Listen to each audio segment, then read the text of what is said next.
Ravens flock, the flock rundown is the place to be. My man Ryan has been a lifelong Ravens fan since he was born. The flock rundown. Nothing gets better than waking up and wondering how high we can fly. Tune in. Motionless brainwaves attempt to swim their way to sense, can't tame the untamed. Appreciate you, Ray. What's up, Ravens fans? My name is Ryan, and welcome back to another episode of the Flock Rundown. We got a much better practice report than we had yesterday. Literally everyone is back at practice except for Saleh, and then Nate Wiggins was in a red contact jersey, so he might not play this week. He's just now coming back to practice, but I still think that's a huge step in the right direction. So the Ravens are pretty healthy heading into this pivotal matchup against the Cowboys on Sunday. We'll dive into that game specifically tomorrow in the game preview episode. But today we're diving into Ben Cleveland responding and speaking up to John Harbaugh's comments the other day at his presser. Let's play John Harbaugh's comments so that we're reminded of what he said about Ben Cleveland, and then we'll talk about what Ben Cleveland said in response. If Ben had earned the job at right guard, he'd be the starting right guard. So, I mean, you look at the tape, he didn't beat out Daniel or anybody. I think Ben's a good player. I like Ben. I want Ben to take the next step. He's in what year is he in, third year or fourth year? He's in his fourth year. Ben knows what he needs to do. If he wants playing time, he knows how he needs to play, and he knows how he needs to practice when he gets that chance. So Ben Cleveland spoke to the Baltimore Sun and had this response to John Harbaugh. There weren't a whole lot of right guard reps taken by me during camp just because of injuries and all the above. So just staying ready for when my number gets called to go in and play. I feel like I've been most consistent and most proactive throughout camp. It's been a struggle having to move around positions with injuries and stuff like that. But as far as adapting to other positions and just playing where I'm asked, I feel like I've been extremely consistent and competitive. So if you've been really dialed into the Ravens throughout the preseason and whatnot, you know that Ben Cleveland wasn't getting any game reps at right guard. Tyler Linderbaum had an injury. Nick Samac, our backup center that we just drafted, also had an injury during camp. So they were running Ben Cleveland at center. And I guess using that tape to say that he's not capable of playing right guard. And I'm not sitting here saying that Ben Cleveland is going to be the savior of the Ravens offensive line by any means. I would like some looks. That's all I'm asking. John Harbaugh's presser, he said that just watch the tape. Falele clearly beat Cleveland. Well, we might not have the practice tape, I guess, because there's no game reps to even compare. You can't just look at him at center, which is a position that Cleveland doesn't even naturally play, and then say that Falele beat him out at right guard. Cleveland didn't get snaps at right guard.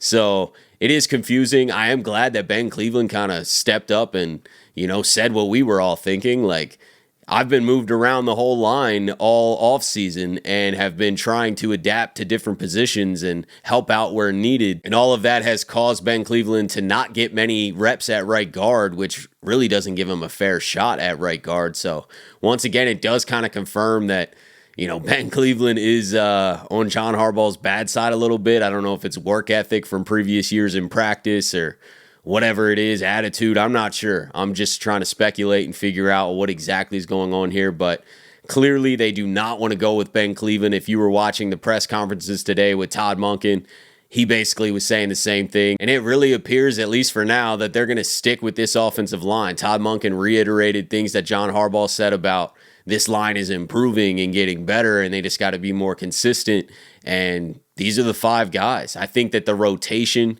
at right tackle could shift a little bit. I believe that Roger Rosengarten should get way more time than he's getting and kind of inch his way into being the starter, so I could see him getting more time. Where we're headed is to find that, and we've had a couple of great days. That's our job to do it and move forward. And we're certainly more than capable of it because we've seen it.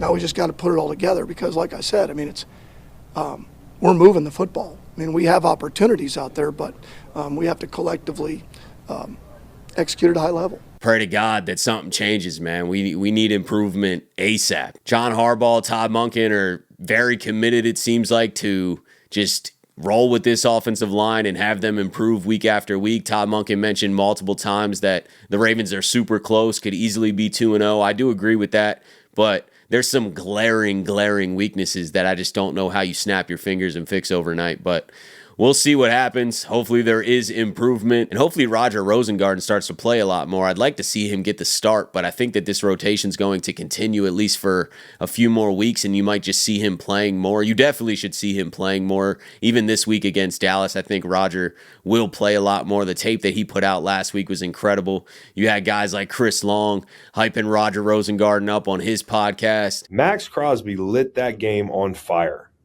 Like, it was absolute arson. This guy, Rosengarten, am I getting that right? Rosengarten, he comes in the game, and I'm like, holy shit, is he blocking Max Crosby a little bit? This isn't one of those possessions where they're just running the ball and Max doesn't get any opportunities. Like, this kid's setting out and he's dancing with Max Crosby. What I saw was a guy who's ready to play. He's ready for the big show. Pretty obvious when you watch the film that Roger is going to be a really good player. How fast he gets into his stance is pretty special, honestly, and I think that gave him all the leverage against Crosby last week. Now, is he going to have some growing pains and some awful reps and just get beat and make some bad decisions here and there? Absolutely. There's no doubt about it, but I like Roger's upside. I mean, he's a rookie. He's a second-round pick. He's only played 2 games so far, and he's not even playing the whole game, so he doesn't have a lot of reps. So I'd like to see him get more reps because I think we're going to see Roger Rosengarten really shine. I think that this is a good pick. I think it's a good draft pick. This is going to work out. Roger's going to be a Ravens tackle, whether that's on the right side or the left side, for years to come. There's no doubt about it. I just like to see him get in now because I think that he'll learn faster and we can kind of speed this up and then possibly look at other options at right guard. That would be my plan, whether it's McCary moving back there, whether it's Ben suddenly getting a chance, which I just can't see happening at all after what the coaches are saying. So I don't know, but this is where we stand. We're heading into Dallas with the same offensive line essentially, and we just got to pray there's improvement, I guess. It seems like the Ravens are having an incredible week of practice, so that's great news. You know, the players said that, Lamar said that, Zay echoed that, Todd Monken was saying that. And I am optimistic that we can turn this around and still have a great season this year. It's definitely going to start this week. I think 0-3 is going to cause some real drama with the team, and there's going to be some changes, no doubt. But if we can get a win this Sunday, there's no doubt that we can get some momentum going and still have a good record and make the playoffs and have a successful season. We usually don't hit our stride anyway till mid to late season, it seems like, so it's not really a surprise. I just hope it's not all too late. My biggest issue with the entire thing is it's just way too risky to roll in with a handicapped offensive line, essentially, due to their age, lack of experience, lack of talent. It was just really risky to roll into the season like this, and I think it's a huge reason why we're 0-2. If we had a guy like Zeitler still at right guard, I don't think we lose that Raiders game. I don't even know if we lose the Chiefs game. There'd be much more stability up front. So we're going through these growing pains, and unfortunately, we're getting losses because of it. So if they are sticking it out with this line, it's got to turn around quick. It's got to turn around this Sunday. We can't keep losing because it's going to be too late no matter what changes you make. So I think that we got to get this turned around ASAP. I think that the players know that. There's no surprise here. You know, the players are well aware that this is kind of a must-win game. 0-3 is going to bring in a lot of problems. But we'll see how it plays out. We'll dive into the Cowboys-Ravens matchup specifics in detail tomorrow. It's always the best episode of the week, in my opinion, outside of watching the game. So I'm excited to drop the game preview episode tomorrow and just really dive into what the Cowboys did last week and where we might be able to exploit some weaknesses and vice versa for them against us. So look out for that tomorrow. Appreciate you guys, as always, for tuning in to another episode of the Flock Rundown. Have a beautiful rest of your day, and I'll talk to you guys soon. Motionless brainwaves attempt to swim their way to sense, can't tame the untamed.